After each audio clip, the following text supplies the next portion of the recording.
Estaría a lo mejor en riesgo del estatus, pero no de todos los municipios del estado. Entonces, lo más importante es que nosotros podríamos perder 1.500 millones de pesos si fuera un cierre total, pero como estamos a punto de lograrlo, posiblemente no perdamos más que unos 300-400 millones. Entonces aquí lo que estamos haciendo es justamente concertar con los productores, que asumamos medidas en conjunto, que cada quien asuma su papel y lo que le toca para que puedan ser efectivas. Si les imponemos alguna, como decíamos hace rato, una medicina amarga, finalmente sale contraproducente y la economía, que es lo que estamos queriendo proteger, es lo que va en juego. El brote es en algunos de los municipios del norte del estado.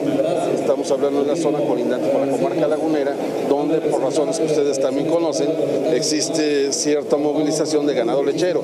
El tema de la tuberculosis, que afortunadamente ustedes están muy enterados, más que afectar al ganado de carne, normalmente lo que afecta es al ganado lechero. Entonces, cuando se da la mezcla de este ganado, es cuando puede haber los brotes y obviamente este problema que podemos tener de carácter económico. Lo que nosotros buscamos es que no haya el impacto, porque vale la pena recordar, la ganadería y la silvicultura, ya lo hemos comentado con ustedes, ¿sí? Son las dos actividades que más recursos generan, más riqueza generan en el sector primario. Y esos recursos sirven para dinamizar al resto de la economía.